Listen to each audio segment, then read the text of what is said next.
Ce soir, dans Affaire à suivre, retour sur un dossier qui nous avait particulièrement ému, celui de Cédric, paraplégique à la suite d'un accident de moto et à qui son assureur refusait, Belinda, toute indemnisation. Tout à fait. Cédric nous avait particulièrement touchés puisque l'accident était survenu 2 jours avant ses 20 ans.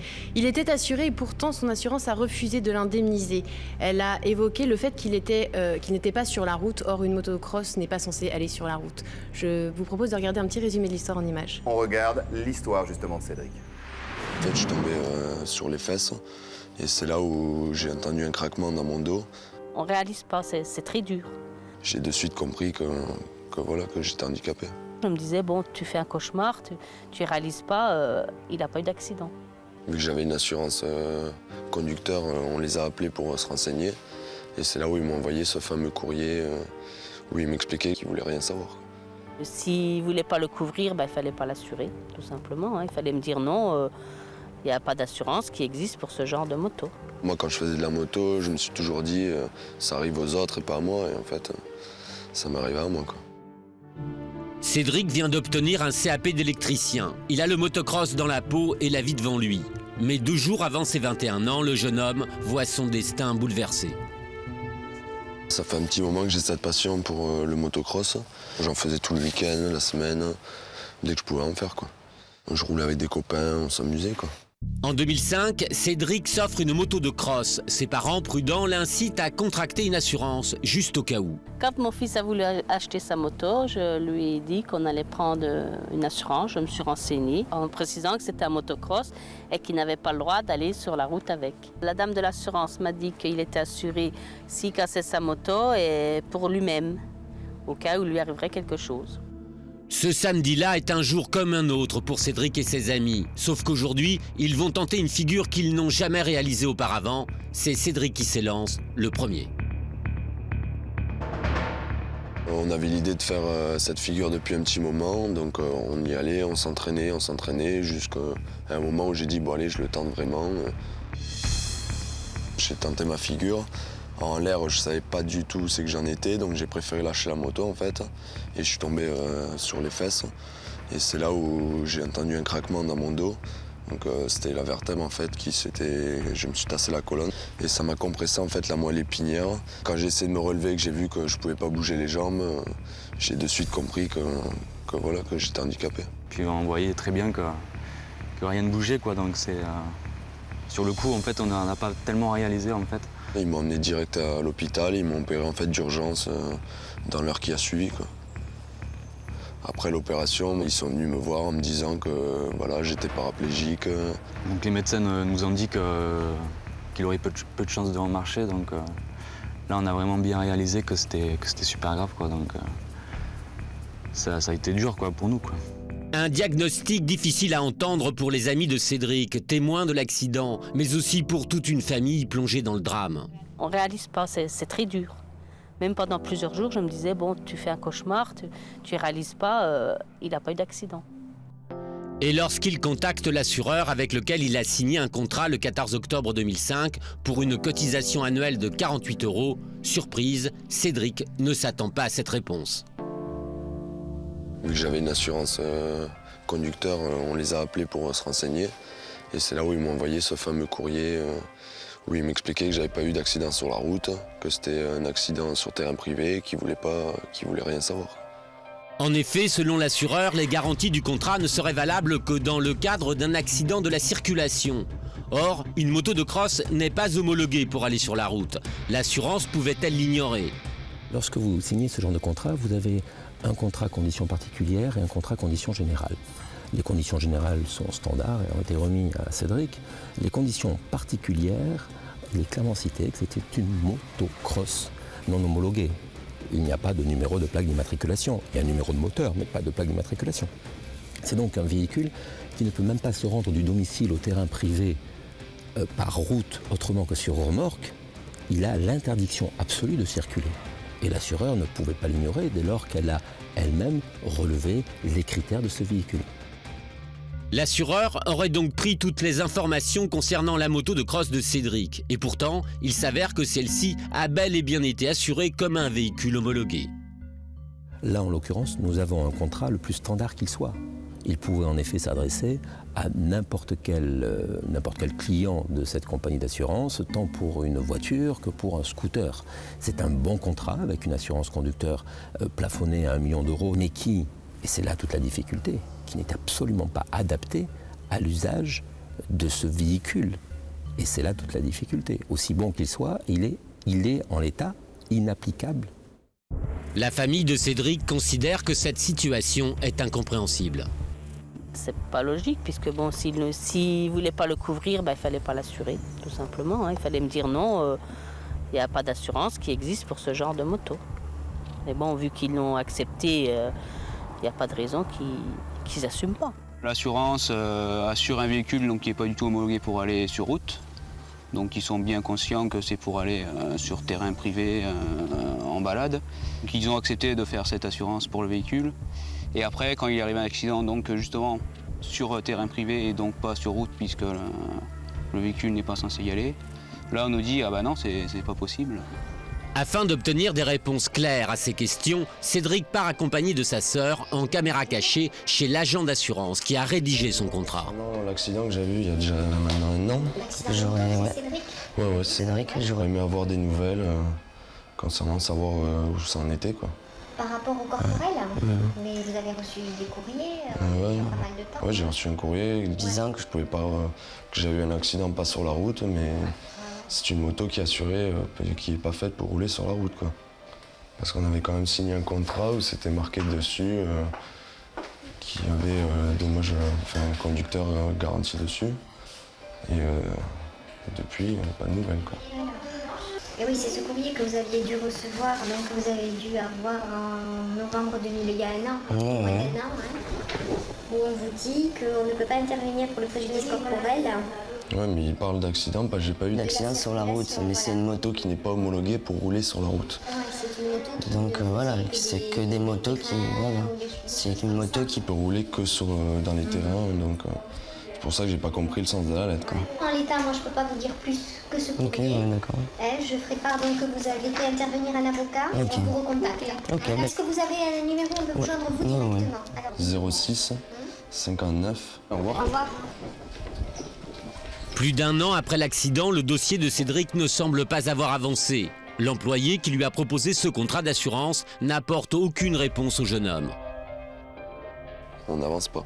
Ça reste toujours les mêmes réponses, quoi. Que j'ai pas eu d'accident sur la route, que c'est un accident sur terrain privé. Pour eux, le dossier de mon frère, c'est un dossier parmi tant d'autres, quoi, qu'ils s'en foutent un peu, quoi, que par derrière, il y a quand même une vie brisée.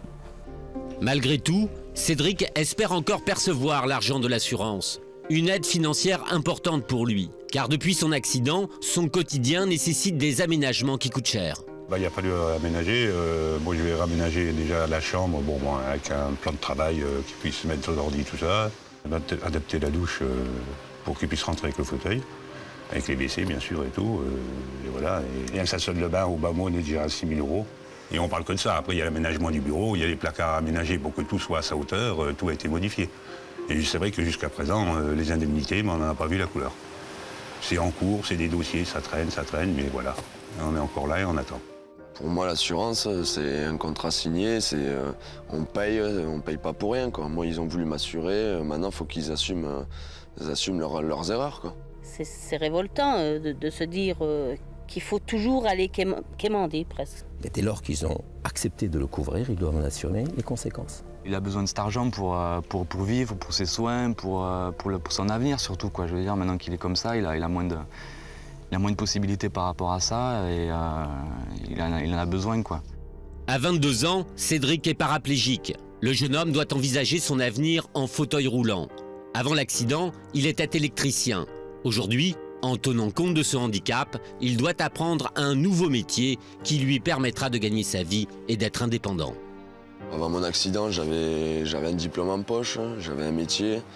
Maintenant, à l'heure actuelle, j'ai tout à refaire et grâce à cet argent, je pourrais financer une formation, je pourrais vivre, pouvoir travailler comme tout le monde, avoir un vrai avenir, déjà aussi m'acheter une voiture. Au lieu de dépendre toujours des copains, les appeler, au moins je serais un peu plus libre, quoi. La route sera longue, mais Cédric est un battant. Il a plus que jamais l'espoir de remarcher un jour. Au jour d'aujourd'hui, les médecins, ils disent pas grand-chose, ils veulent pas trop se prononcer en fait.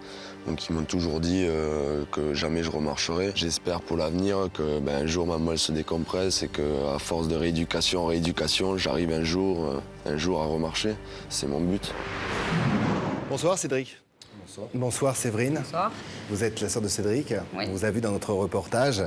Cédric, ça n'arrive qu'aux autres, ça ne peut pas arriver à moi. Vous repensez à cette phrase?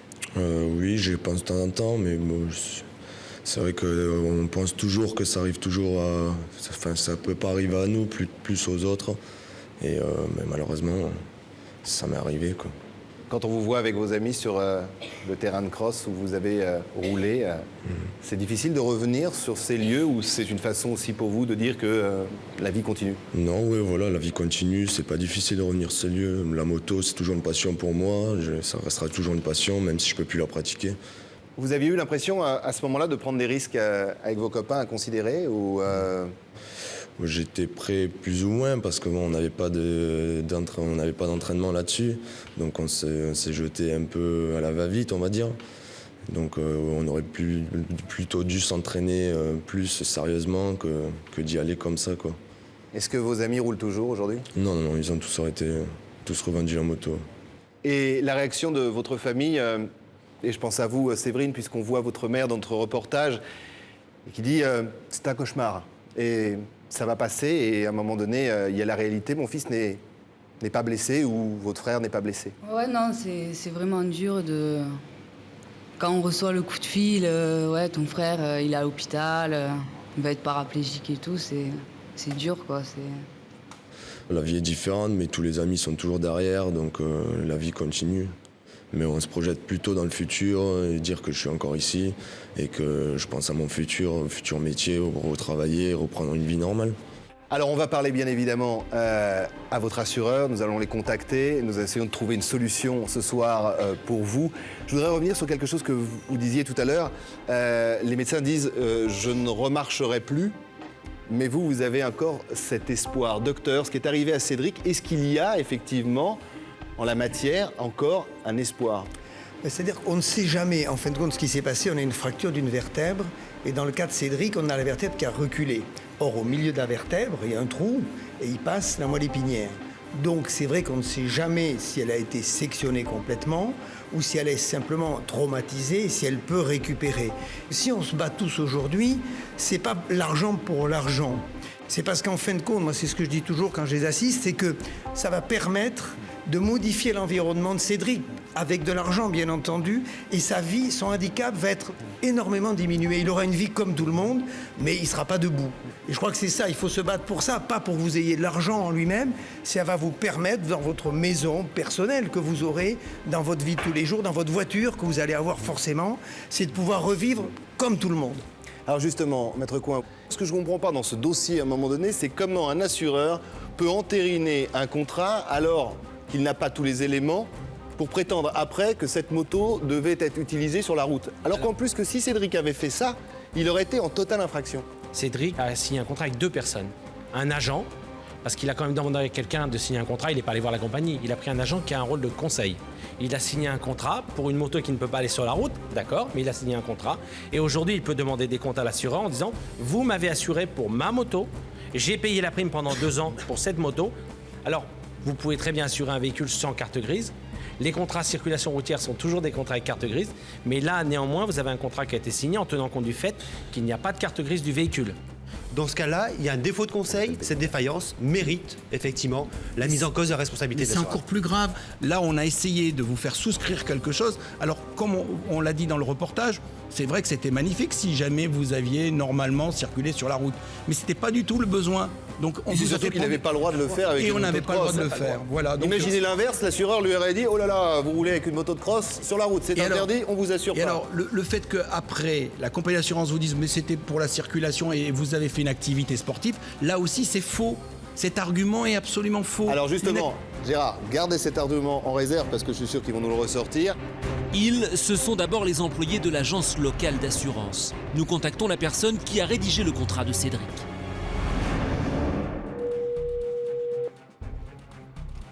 Allô? Oui, bonjour madame. Christophe Moulin. Oui. Je voulais vous parler de Cédric qui est avec moi sur ce plateau. Oui, ça doit être Cédric Paillet. Oui, c'est lui-même. Oui, oui. Voilà, il y a un petit problème visiblement avec Cédric, c'est qu'il était assuré chez vous pour une moto de cross. Il lui est arrivé un accident et aujourd'hui, votre compagnie ne veut pas l'indemniser. Pourquoi ? Bah, écoutez, là, de toute façon, à ce moment-là, je préférerais vous mettre en contact avec l'agent général, qui est absent aujourd'hui, qui est en réunion. Ah, ça va pas être possible, je vous le dis tout de suite, parce que le cas, il va falloir qu'on arrive à le résoudre dans la journée, puisque Cédric est avec nous, et qu'à un moment donné, il va falloir avoir des explications, et notamment, j'en ai une à vous demander, pourquoi assurer comme une moto de route, une moto de cross ?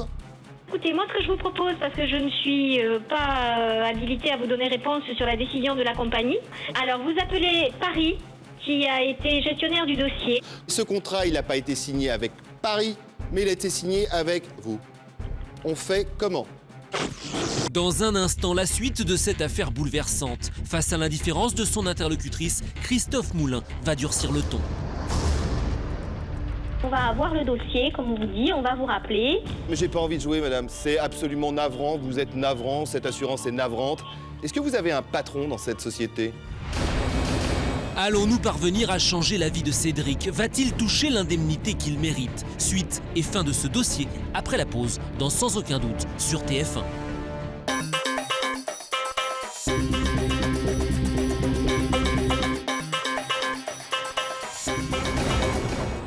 Il y a quelques instants, nous vous racontions l'histoire tragique de Cédric. À la suite d'une chute à moto, le jeune homme est paraplégique. Il a besoin d'argent pour adapter sa vie à son handicap. Contre toute attente, son assureur refuse de l'indemniser. Nous sommes en ligne avec le chargé de clientèle du jeune homme. Pourquoi assurer comme une moto de route, une moto de cross ? Écoutez, moi, ce que je vous propose, parce que je ne suis pas habilitée à vous donner réponse sur la décision de la compagnie, alors vous appelez Paris, qui a été gestionnaire du dossier. Ce contrat, il n'a pas été signé avec Paris, mais il a été signé avec vous. On fait comment ?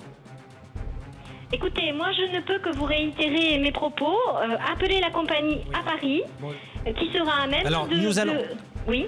Nous allons appeler Paris, il n'y a aucun problème. Tout à fait. Vous avez signé, on est bien d'accord, un contrat le 21 octobre 2005 avec Cédric. Et il a eu un contrat, D'accord. oui. Voilà, il a bien payé des primes pendant 2 ans, on l'a regardé avec lui, il vous a versé les primes, vous lui avez envoyé une petite carte verte, tout s'est bien passé de ce point de vue-là. Bon, écoutez, vous avez signé un contrat. Non mais laissez-moi juste terminer. Après nous appellerons Paris. Vous êtes en train de m'appeler, moi je suis au bureau. Non, mais... J'ai un client dans mon bureau. Oui. Je suis Alors, désolée, attendez. mais je ne peux si vous les pas. Je renseignez vous ai comme donné ça, les madame. coordonnées ou téléphoné. C'est pas nous qui avons pris la décision, c'est Paris. Oui, mais C'est vous, la- alors, qu'en pensez-vous, madame ? Parce que vous avez reçu Cédric il y a encore peu de temps, dans son fauteuil roulant. Humainement, vous en pensez quoi ? Et on met Paris de côté.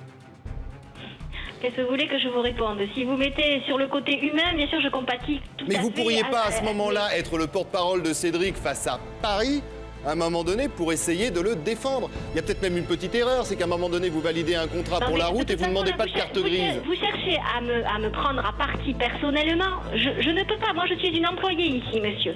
Vous voulez résoudre ça dans la journée. Si résolution il y a, je pense que ça prendra plus qu'une journée, certainement. Eh bien, nous allons tout faire pour que ce délai d'une journée soit respecté.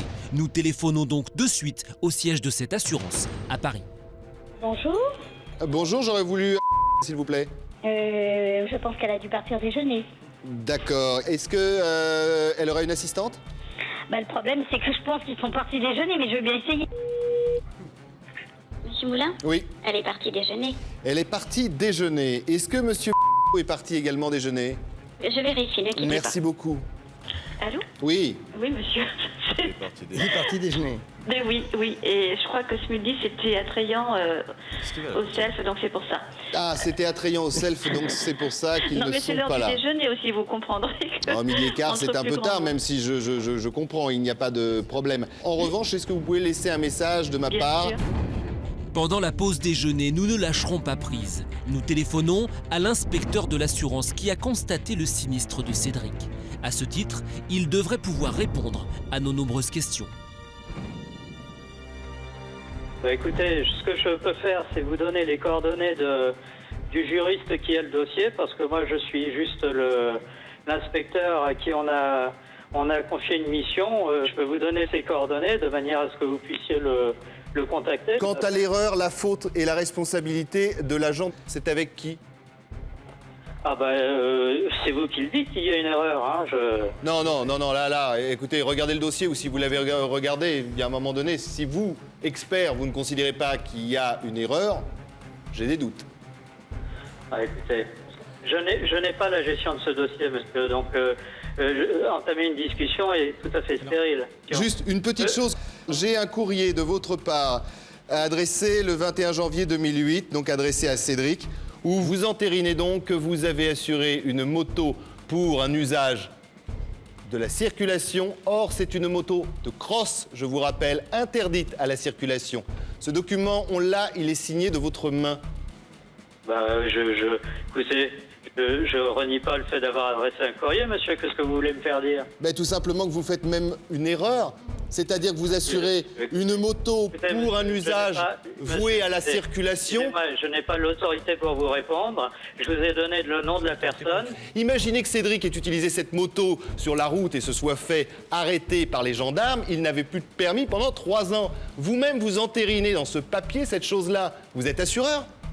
Mais bien sûr, oui. Écoutez, monsieur, c'est stérile de continuer.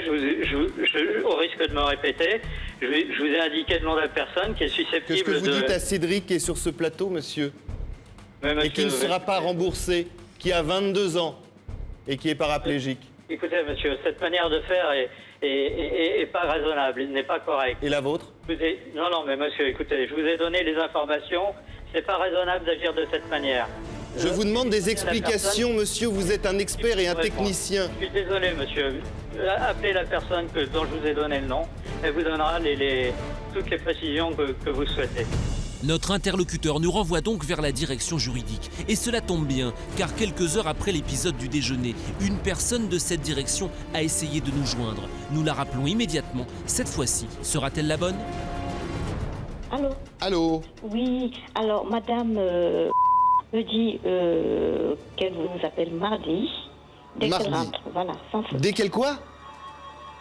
Elle m'appelle mardi, pourquoi? Elle vous appelle mardi. Non mais mardi, non, l'émission a lieu en ce moment et la résolution du cas de Cédric qui est sur notre plateau a lieu en ce moment. Écoutez, moi je peux rien faire, hein. Je vous dis ce qui se présente ici, donc... D'accord, ce qui se présente. Je ne peux pas... Mais écoutez, ne jouez pas avec les mots, hein. Donc... Non mais j'ai pas envie de jouer, madame, c'est absolument navrant, vous êtes navrant, cette assurance est navrante. Donc à un moment donné, on a arrêté de jouer. Est-ce que vous avez un patron dans cette société? Ou pas? Alors, je vais raccrocher, je vais devoir raccrocher. Excusez-moi, hein? Oui, bien sûr, vous rappelez le standard et puis vous demandez à parler à qui vous voulez, mais bon... Bien sûr. J'espère en tout cas, madame, merci que vous n'êtes pas assurée dans votre compagnie, sinon j'aurais peur pour vous. Au revoir. Au revoir, monsieur. Durant cet échange un peu froid, nous avons appris que la personne la plus à même de nous renseigner est présente dans les locaux. Nous insistons alors auprès du standard pour la voir en ligne et nos efforts payent. La personne de la direction juridique accepte enfin de nous parler. Oui, allô? Oui? Qu'est-ce que je suis heureux de vous avoir, vous ne pouvez pas imaginer. J'ai cru que j'allais passer ma vie au téléphone à essayer de vous avoir. Oui, mais maintenant vous m'avez, je vous écoute. Ce que je voudrais, c'est que l'on parle du cas de Cédric. J'ai rien à dire pour l'instant sur ce cas. Le dossier est dans le bureau de notre directeur juridique, comme on vous l'a indiqué tout à l'heure, qui n'a pas pu le regarder là tout de suite, qui est en déplacement jusqu'à mardi matin et qui vous recontactera mardi. Mais est-ce qu'à un moment donné, on pourrait compter un réexamen de sa situation? Je ne peux pas vous dire du tout. Je ne peux pas répondre à la place des responsables. D'accord, mais j'ai un courrier de votre part daté du 29 novembre 2007, écrit à Cédric. Je ne m'étends plus sur ce dossier. Une toute petite question. Vous m'entendez? Je suis sur le plateau en direct. Allô? Oui. Oui, juste une toute petite question, madame. Je vous l'ai dit, Cédric est sur ce plateau. Vous savez ce qui s'est passé et que ce jeune homme de 22 ans, aujourd'hui, n'a pas d'argent pour vivre. Le dossier, ça sert à rien de me le rappeler. D'accord, mais est-ce que juste dans le ton de votre voix, madame, vous pourriez simplement prendre en compte le fait que Cédric soit là? Oui, mais je vous dis, je sais ce que vous voulez me faire dire, je ne vais pas dire d'autre chose pour le moment. Mais je ne veux rien vous faire dire, juste est-ce que vous pouvez être un tout petit peu, à un moment donné, humaine et à la limite pas parler à Christophe Moulin, mais parler à Cédric. Je vous demande que ça. Ce môme de 22 ans pour un problème d'assurance et quelque part, vous y êtes certainement au moins votre agent responsable, n'a plus l'usage de ses jambes, il vous entend, simplement essayez de faire quelque chose qui ressemble, je sais pas, à une parole, un truc simple. Depuis tout à l'heure, on est un peu outré à se faire balader de service en service. Enfin, vous nous parlez, essayez juste de lui expliquer que son dossier sera examiné mardi. Juste ça, je vous demande quand même pas la lune. Allô? Oui. Bon, écoutez, on va vous rappeler, mais là, c'est pas moi qui suis en mesure de prendre des positions pour ce dossier. Je comprends, madame, je comprends très bien. Il faut patienter un petit peu, on va avoir le dossier, comme on vous dit, on va vous rappeler. On a bien compris qu'il y avait une situation à s'occuper. Pour l'instant, je ne peux pas du tout vous dire la décision qui sera prise, vu que c'est pas moi qui vais la prendre. D'accord. Donc on va vous recontacter. Mardi matin. Ça, c'est quelque chose de certain. Ah, c'est certain. D'accord, donc on peut prendre rendez-vous mardi matin et Cédric peut espérer effectivement qu'on parlera de lui, de son dossier. Du dossier. D'accord. Il n'y a pas de problème. Merci, madame. Je vous en prie. Au revoir. Au revoir. Le dossier de Cédric ne sera donc pas examiné avant quelques jours. Durant cet échange, nous avons fortement suggéré à notre interlocutrice que ce délai ne nous convenait pas. Pour nous, Cédric doit être indemnisé, et vite. Mais suite à nos nombreux coups de téléphone, la responsable de la direction juridique nous rappelle, quelques minutes plus tard. Allô? Oui, monsieur? Christophe Moulin, je suis heureux de vous avoir. Ben oui, mais voilà. Je ne suis pas mécontente de vous avoir non plus. J'espère qu'on va pouvoir partir sur de bonnes bases. Bon, j'ai regardé attentivement le dossier et le fait est que c'est un contrat d'assurance qui garantit l'accident de circulation et nous avons une jurisprudence bien établie de la Cour de cassation qui vient dire que lorsqu'un accident se produit sur des circuits d'entraînement ou des terrains d'entraînement, on n'est plus en situation d'accident de circulation. Bon, on peut comprendre que ce ne soit pas clair pour le client et que nous prendrons en charge le sinistre. Ça vous va? Parce que ça lui a peut-être... Attendez, madame, ce que vous venez de nous dire est quand même extraordinaire. Vous êtes d'accord pour prendre en charge le sinistre de Cédric? Tout à fait. Merci. Non, pourquoi ça serait discutable? Et on ne discutera pas. Cette garantie du conducteur concernant un deux roues a un montant maximum d'environ 80 000 euros. Ça veut dire qu'aujourd'hui, Cédric pourra toucher et compter sur 80 000 euros. J'imagine, parce que je crois savoir qu'il est très accidenté, n'est-ce pas? Il est paraplégique. Oui, d'accord. Il aura donc le maximum de la clause, sans discussion possible. 80 000 euros, c'est donc la somme qui est promise à Cédric. C'est à la fois bien, car nous étions partis de rien, et à la fois peu, car cette dame se réfère à des clauses du contrat qui ne correspondent pas au cas de Cédric. Et c'est peut-être là tout le quiproquo du dossier. L'assurance ne semble pas être au courant du contenu hasardeux du contrat. Christophe Moulin éclaire la direction juridique sur les nombreuses erreurs contenues dans le contrat qui lie l'assurance à Cédric. C'est-à-dire que Cédric assure une moto de cross et votre agent, en fin de compte, lui fait un contrat comme une moto de route, tout simplement. D'accord. Mais à aucun moment, il demande à Cédric, donnez-moi la carte grise, parce qu'il aurait très bien vu, votre agent, qu'il n'y avait pas de carte grise et que c'était, attention, une moto de cross. Et qu'elle était utilisable uniquement sur des terrains de motocross. Sur des terrains? Oui. C'est ça le problème, madame, vous savez. Ok. C'est une faute, je crois. Non, parce que le contrat d'assurance est déclaratif. Le contrat est fait sur la déclaration de l'assuré. Mais Cédric qui est là, Cédric a dit à son assurance, je voudrais, et c'est même sa mère qui était là, parce que quand elle a appris que son fils voulait faire du motocross, elle a dit oui, mais tu vas être assuré. Elle est allée chez votre agent, a dit, je voudrais assurer mon fils pour faire du motocross avec une 125. Et que votre assureur a fait un contrat pour une 125 certes, mais de route. Les motocross ne vont pas sur la route. Ah non, madame. C'est même formellement interdit par le code de la route, sous peine de grosses sanctions. C'est une moto qui n'a pas de carte grise, c'est une moto qui n'a pas de plaque minéralogique. Et ça change beaucoup de choses. Écoutez, je peux vous dire au jour d'aujourd'hui que moi j'ai une lecture immédiate des documents que j'ai sous les yeux, qu'elle sera garantie à hauteur de 80 000. Je crois que c'est déjà ça. C'est ça. Bonjour madame, Jean-Philippe Coin. D'abord, je vous remercie aussi parce que c'est quelquefois des solutions inespérées qui arrivent au dernier moment. C'est l'agent qui a proposé le contrat et il y a quand même visiblement un très grave manquement de cet agent qui fait qu'aujourd'hui nous avons, vous et nous, cette situation délicate à gérer et Cédric là encore plus que nous bien évidemment. Bah, écoutez, il faut faire un courrier mettant en cause sa responsabilité et on verra quelle suite peut y être donnée. Et ça, on peut le faire auprès de vos services, madame? Oui. Vous pouvez être quelque part notre médiatrice. Oui, j'attends vos documents. Vous avez ma parole que les 80 000, enfin la clause initiale, nous la prenons en charge. En ce qui concerne le deuxième sujet, il faut que je regarde de plus près et je dois interroger l'agent. Merci encore pour la première résolution pour Cédric. Et je pourrais me permettre quand même de vous applaudir pour votre démarche.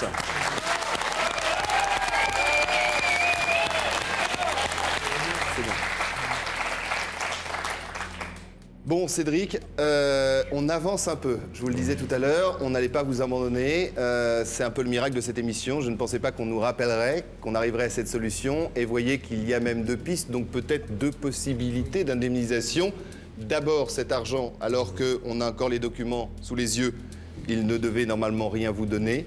Et puis, on espère, parce qu'on a notre dossier et nos avocats sont là pour vous aider, qu'on arrivera également à récupérer de l'argent pour vous, pour votre nouvelle vie, après, avec ce qui s'est passé et ce fameux contrat qui a été, semble-t-il, mal rédigé par votre assureur. Ça va mieux ou pas? Ouais, ça fait plaisir d'entendre ça. On y arrive? Enfin. On vous lâche pas, on vous tient au courant et vous aussi. On vous tient au courant du cas de Cédric. Merci beaucoup. Merci. Alors Belinda, cette histoire, vous l'avez portée de bout en bout avec Cédric et on s'était sur ce plateau heurté à un véritable mur, c'est-à-dire une assurance qui ne voulait absolument pas entendre parler d'indemnisation. Tout à fait. Nous nous sommes battus après le plateau avec nos avocats pour que Cédric puisse enfin toucher de l'argent de l'assurance. Alors, on avait eu à l'époque la direction au siège qui nous avait promis de lui verser une provision par rapport à l'indemnité totale qu'il recevrait plus tard. Et je suis heureuse de vous annoncer que l'assurance a tenu parole. Voilà, Cédric a reçu il y a quelques jours un chèque. Je pense que Cédric est avec nous en ligne. Il pourrait peut-être nous annoncer le montant du chèque. Cédric, vous êtes là? Oui. Bonjour Cédric, quel est le montant du chèque? Le montant du chèque est de 60 000 €.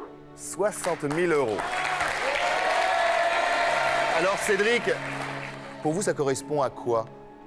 Oui, grâce à cet argent, je vais pouvoir prendre un nouveau départ. Donc pouvoir améliorer mon quotidien de tous les jours. Et pouvoir enfin commencer une nouvelle formation.